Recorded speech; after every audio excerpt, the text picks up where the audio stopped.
Você não vai prestar atenção e vai sair daqui sem entender aquilo que Deus nos deu para passar para a igreja nessa noite, amém? Amém, aleluia.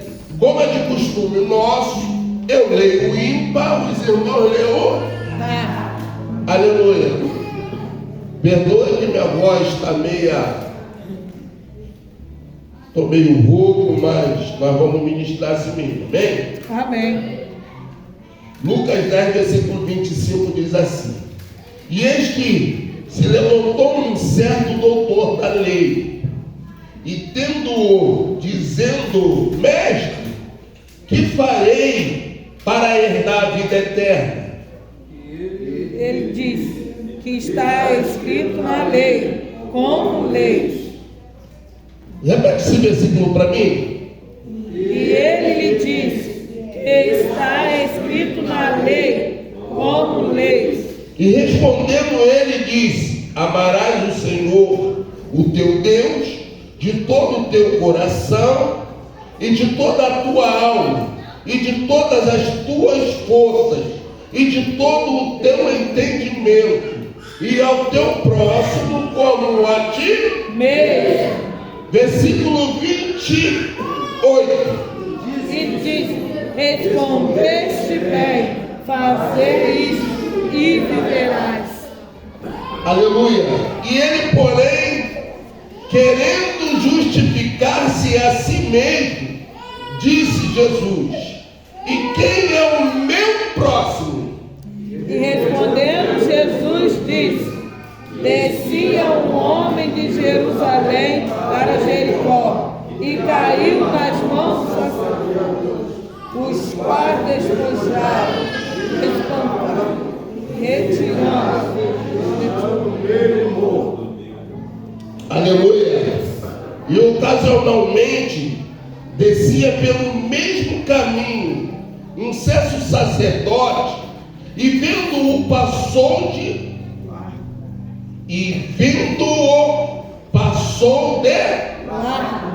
ele quis dizer que vendo passou em passos.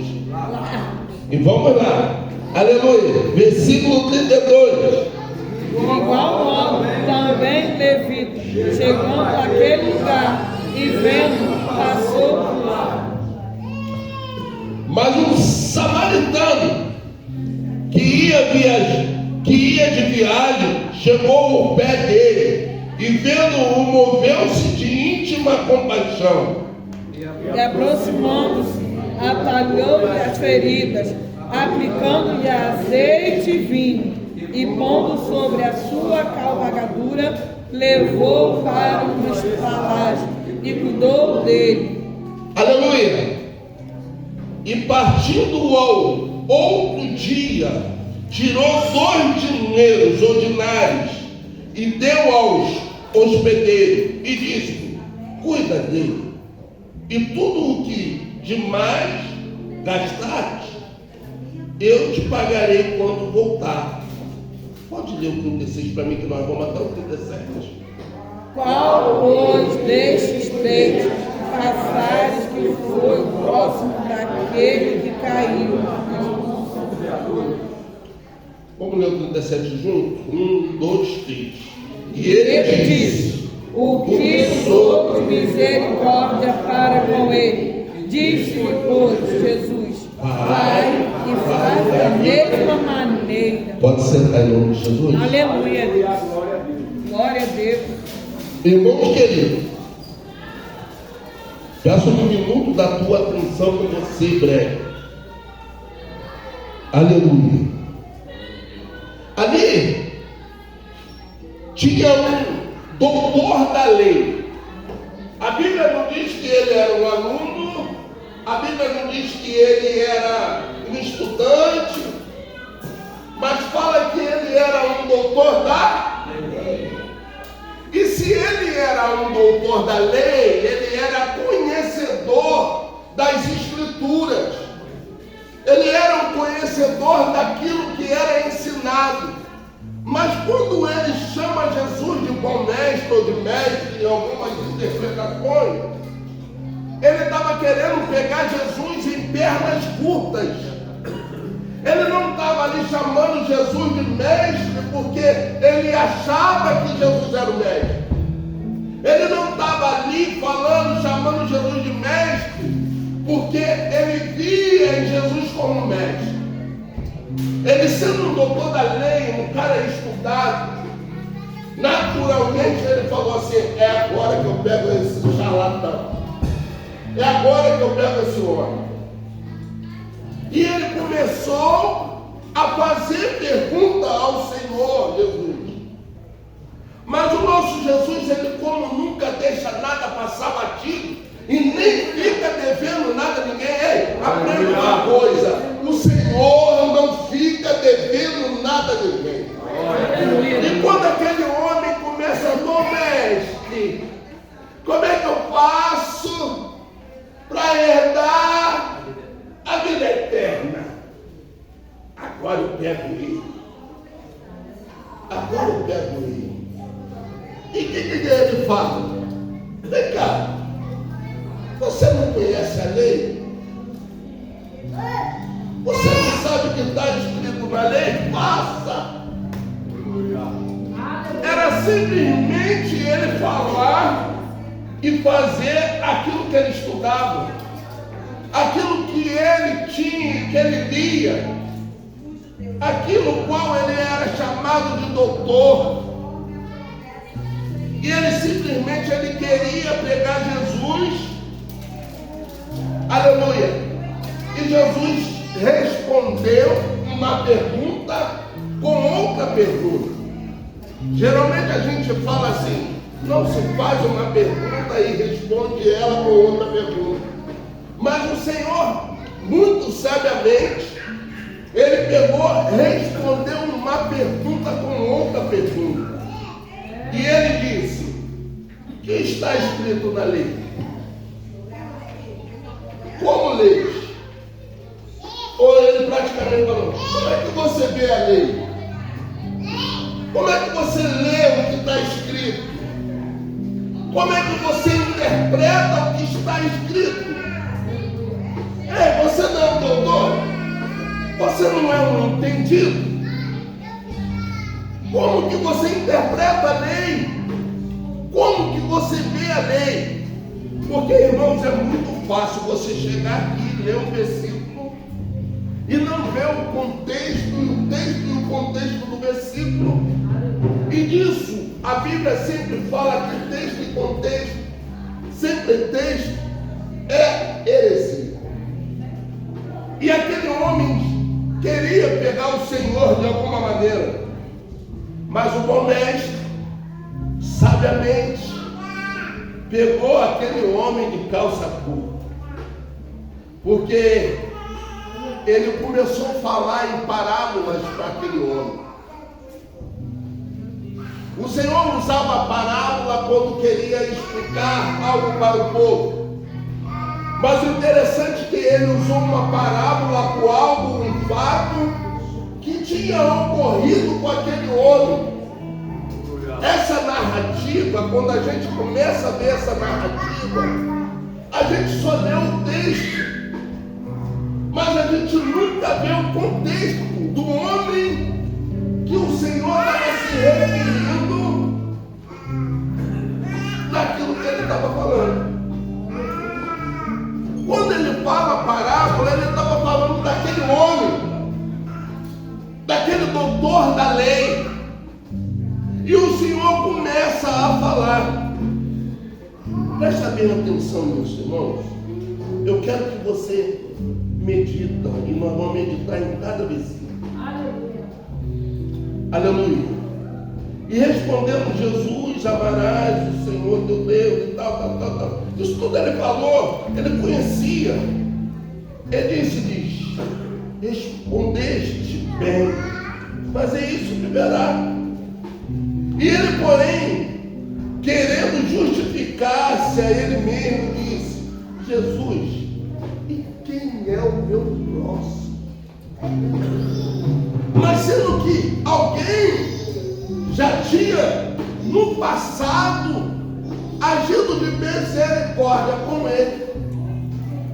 Aí o Senhor começa a falar uma parábola.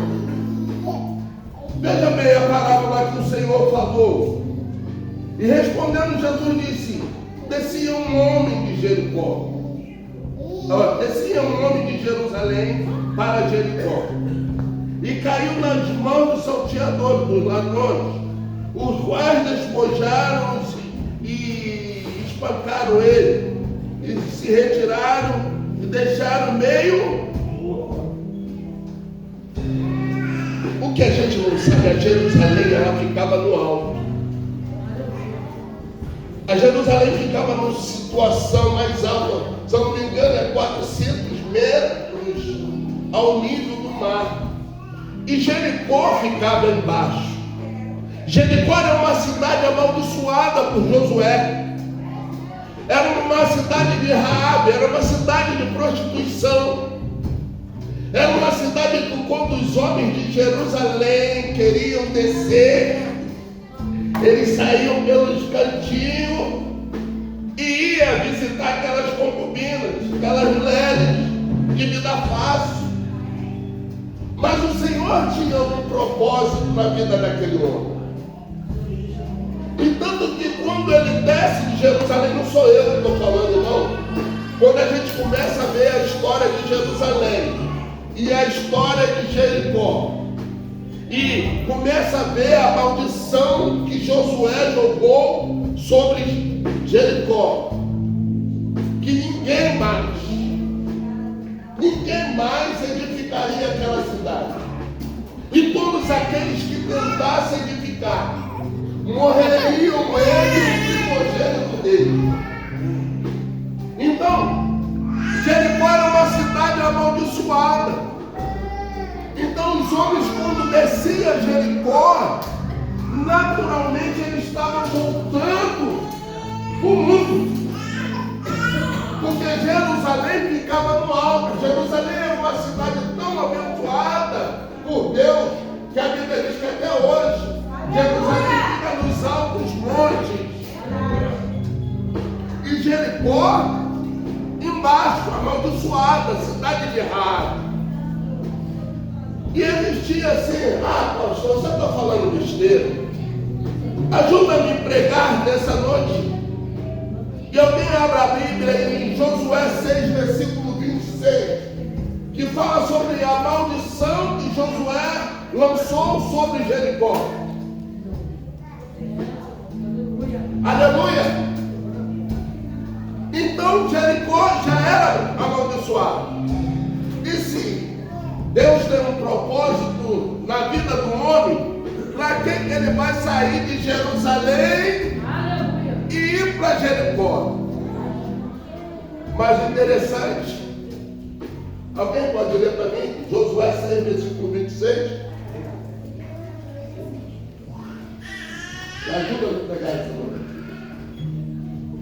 E naquele tempo, Josué os conjurou, dizendo: Maldito diante do Senhor seja o homem que se levantar e se reedificar esta cidade de Jericó, perdendo o seu primogênito, afundará sobre o seu filho mais novo, lhes porá as portas.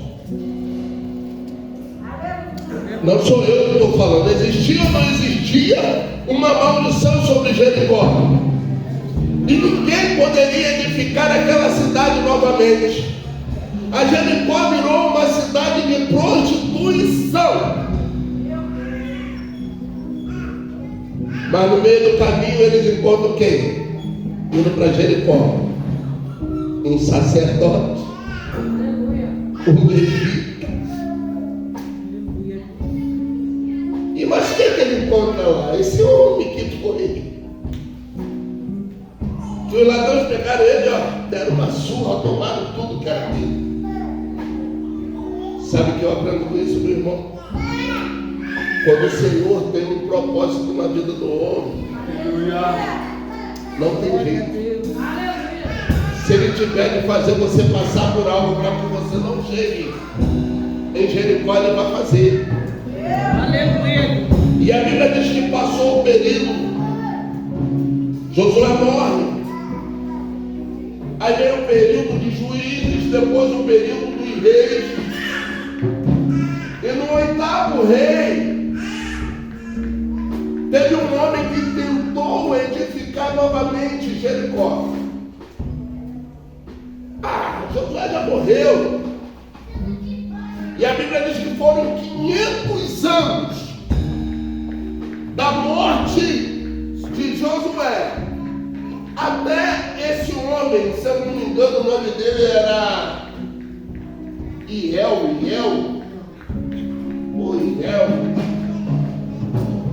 Esse homem, esse rei, tentou novamente edificar Jericó. E a Bíblia diz que ele morre o primogênito dele, e ele não consegue edificar Jericó. Sabe o que eu aprendo com isso?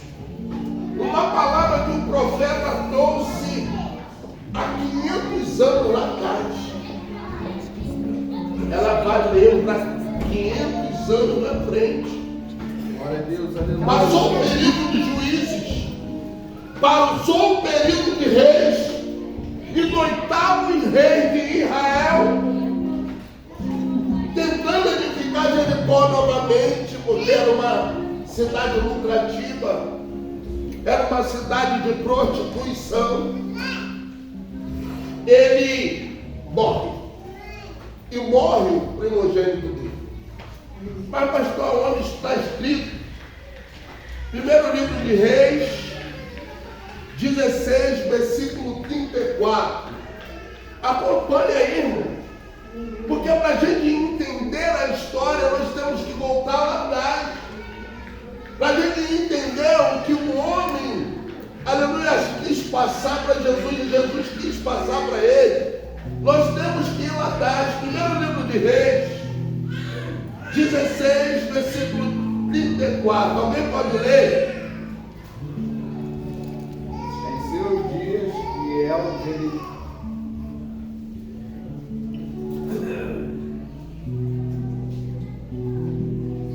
Em seus dias, Iel, o Betelita, edificou a Jericó, morrendo Abirão, seu primogênito, afundou, e morrendo Segube, seu último, pôs as suas portas, conforme a palavra do Senhor, que falara pelo ministério de Josué, filho de Nun. Você está entendendo? Quem está entendendo aqui? Glória a Deus. Uma maldição que foi lançada por Josué, filho de Nun, e passou alguns períodos da Bíblia, 500 anos se passaram, mesmo assim era válida. Talvez você fala hoje aquilo que foi pregado lá atrás, ou falado lá atrás pelo profeta, que não tem valor hoje, tem, irmão. Aquilo que Deus te prometeu lá atrás está válido. A promessa que o Senhor fez na tua vida ainda está válida. Ainda é validada. Creia nisso. E a Bíblia diz que o Senhor, falando ali em parábola para ele, e falou assim: ocasionalmente descia pelo mesmo caminho um certo sacerdote, o qual ao vê-lo passou de longos passos, vamos dizer assim. E pelo mesmo caminho ia um levita. Tomaram a mesma atitude que aquele sacerdote tomou. Isso é Jesus falando a parábola para aquele homem, doutor da lei. Mas quem ajudou aquele homem foi um. Tem gente ligada aí. E o israelita se dava com o samaritano? Eram parentes, mas eram inimigos. Eram parentes, mas não se falavam, porque quando foi dividida a terra, reino do norte, reino do sul. Mas não é sobre os samaritanos que eu quero falar nessa noite. Não é sobre isso. É sobre aquele samaritano pegou aquele homem. Aleluia. Glória a Deus. E deu ele dois componentes: vinho e azeite. Colocou ele no lombo do cavalo e levou ele até uma estalagem. E diz que no dia seguinte pagou 2 dinários.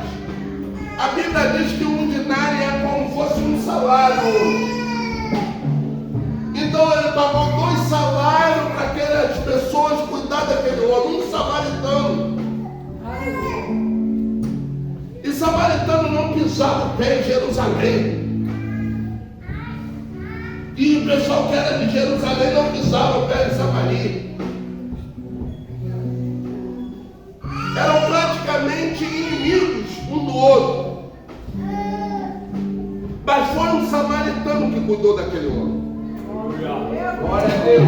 Aleluia. E pasme, aquele homem que foi cuidado é o mesmo que está questionando o Senhor, perguntando ao Senhor como é que ele faz.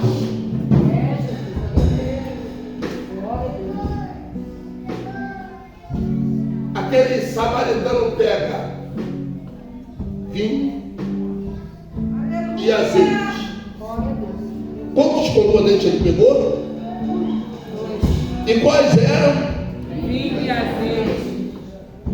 Vinho? E azeite. Vinho? Azeite. O vinho significa?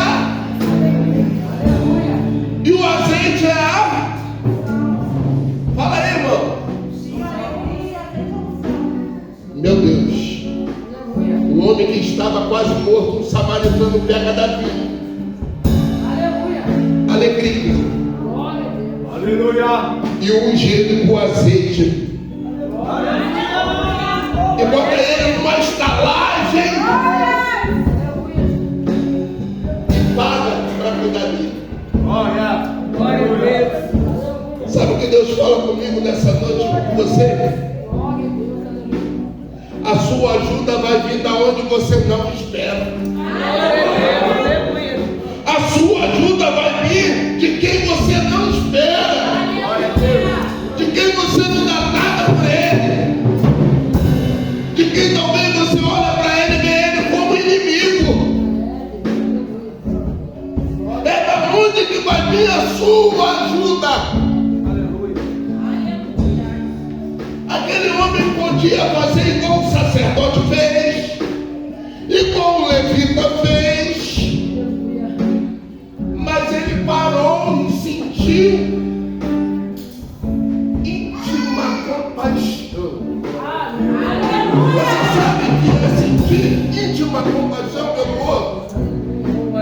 Aleluia. Você sabe que é sentir a dor do seu irmão, olhar para ele e falar, pô, meu irmão está doente, está doendo.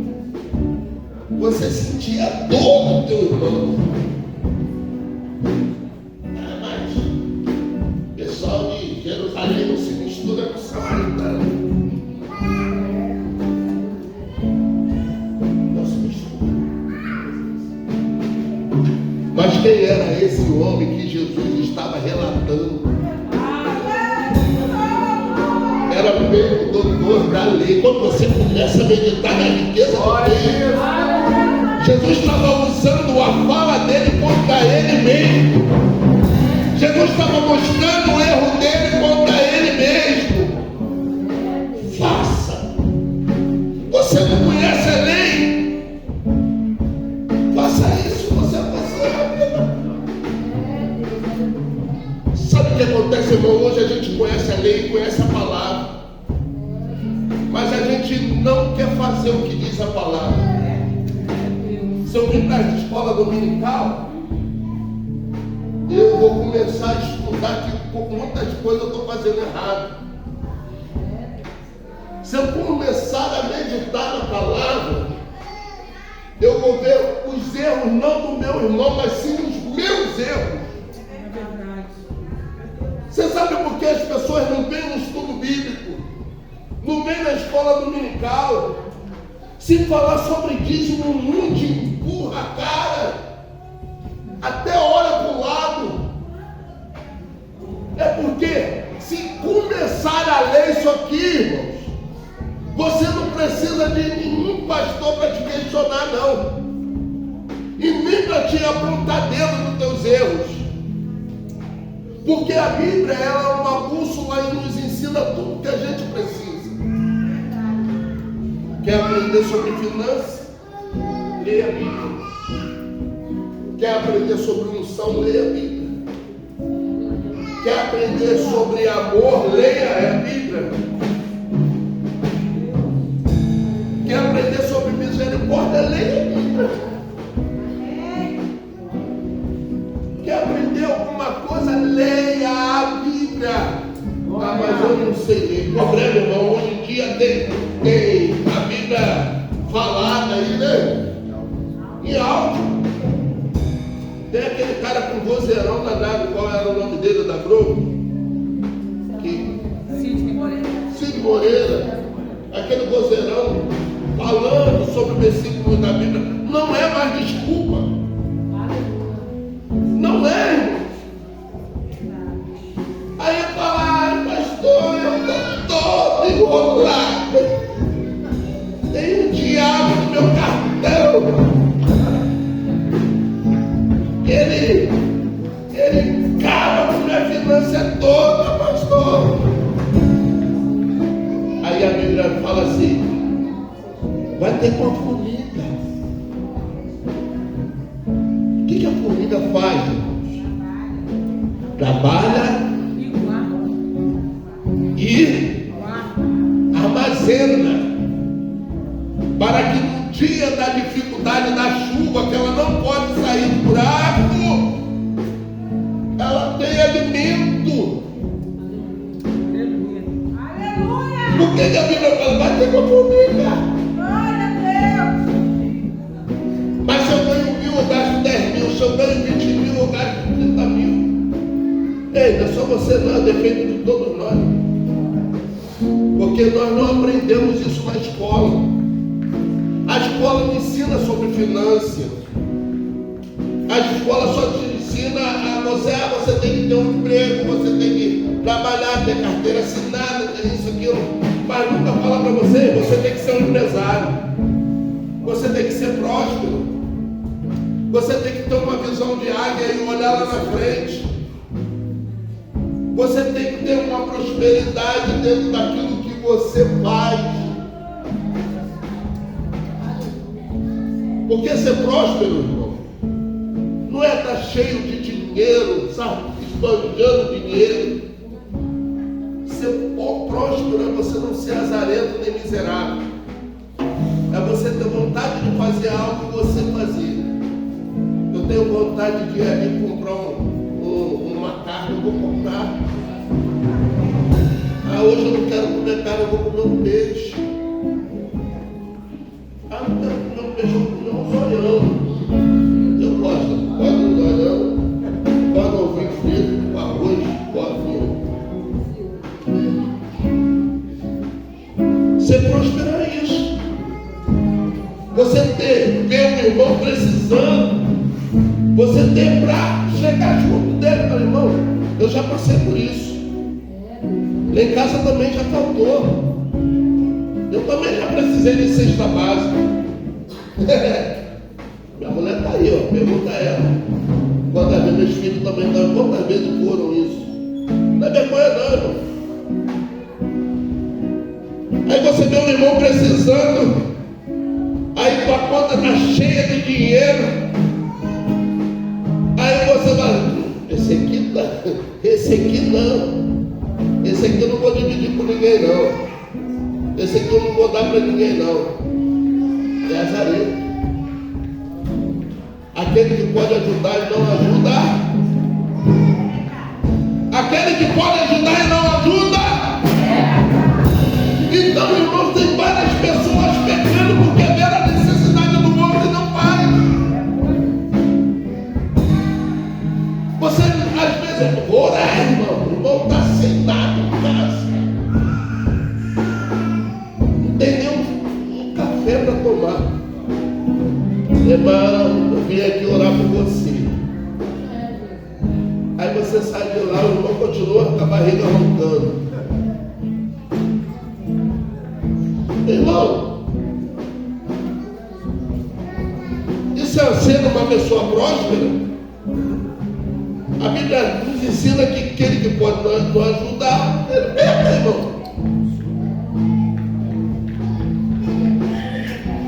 Mas vamos voltar para falar.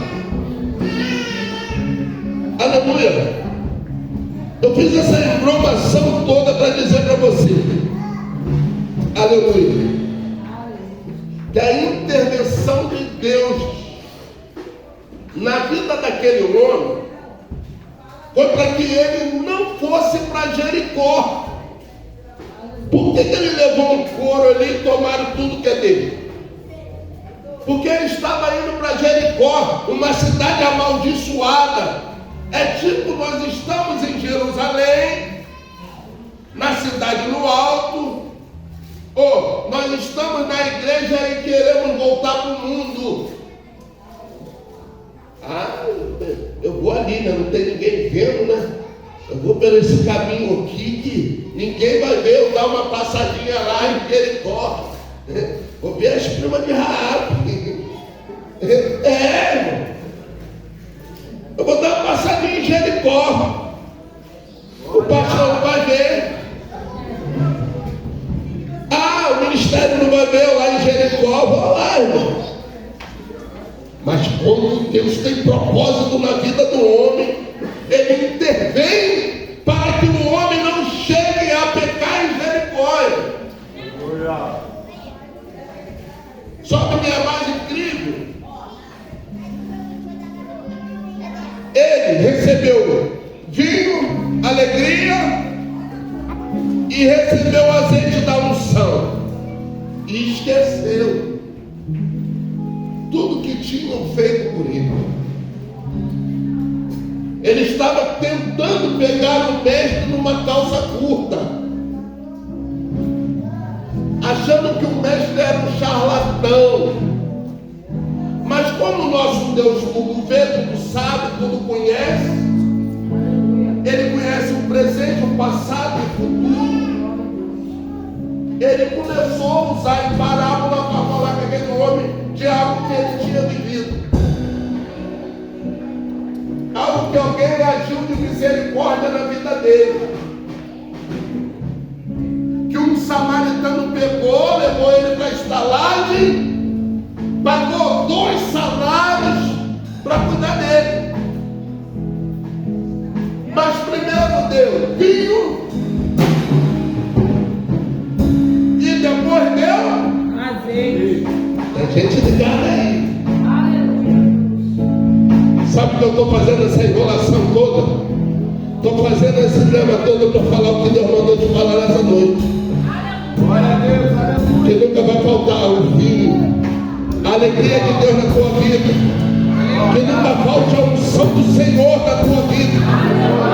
E que você nunca pense em voltar para Jericó, porque Jericó não é mais o seu lugar. A Bíblia diz: ficar em Jerusalém até que no alto seja revestido de. Então, para que você quer voltar para Jericó? Você sabe por que tem homens e mulheres que passam por aperto? É a intervenção de Deus na vida dele para que ele não volte para Jericó. Você sabe por quê? Que Deus às vezes aperta de uma tal maneira. É porque se deixar frouxo você volta para Jericó. O interessante é que no caminho, irmãos, você encontra várias pessoas. Quem eles encontraram no caminho? Um sacerdote e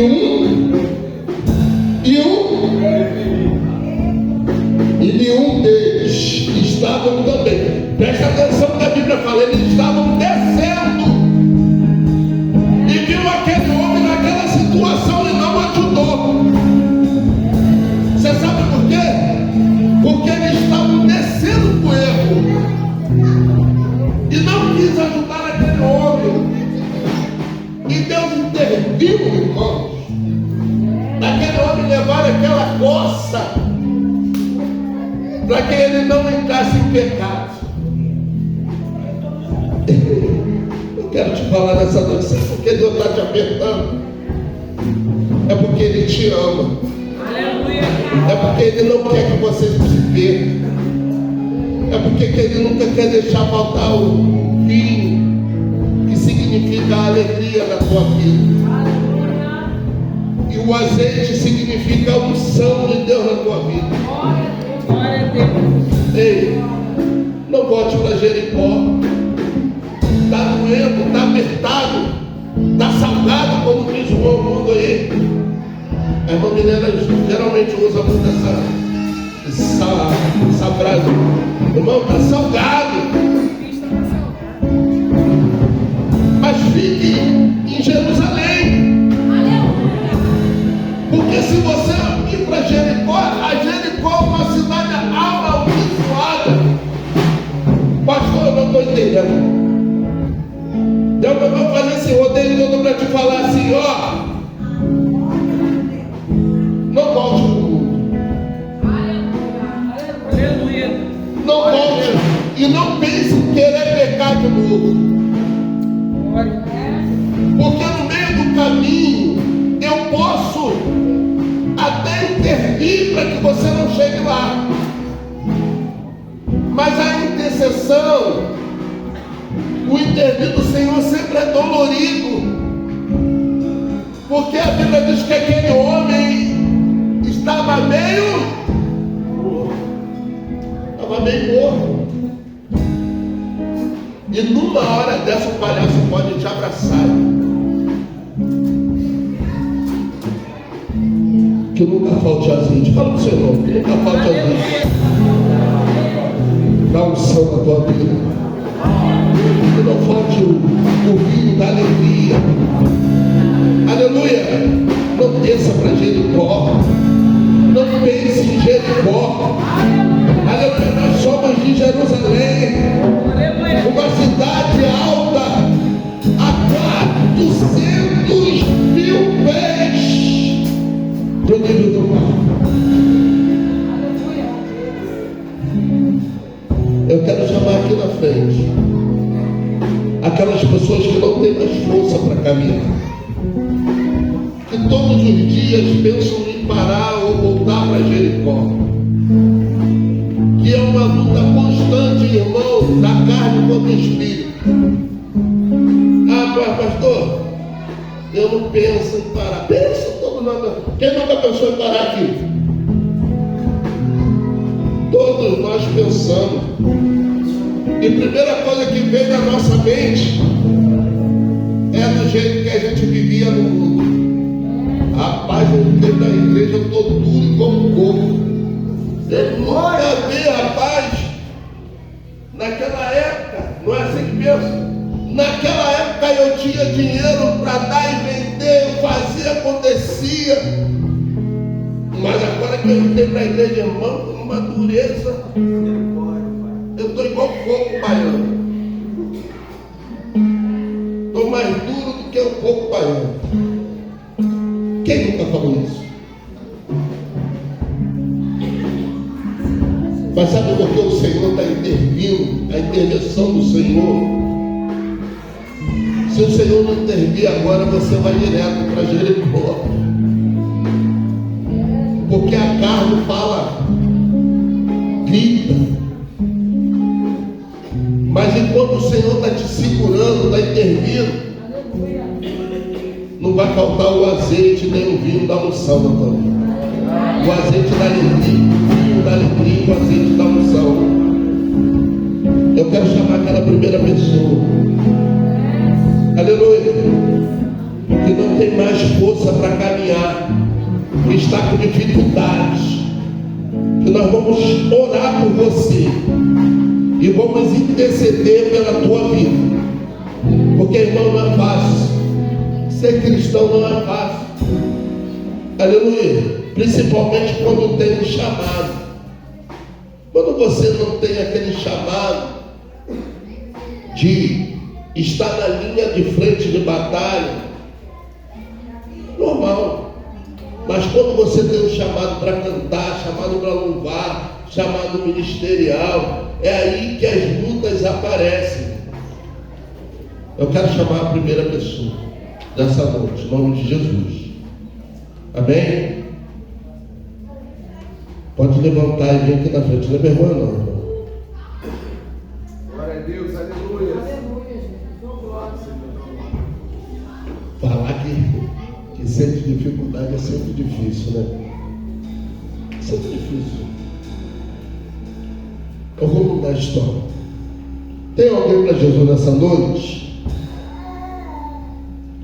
Tem alguém que quer renovar sua aliança nessa noite? Se não tem, eu não vou insistir. Mas tem alguém?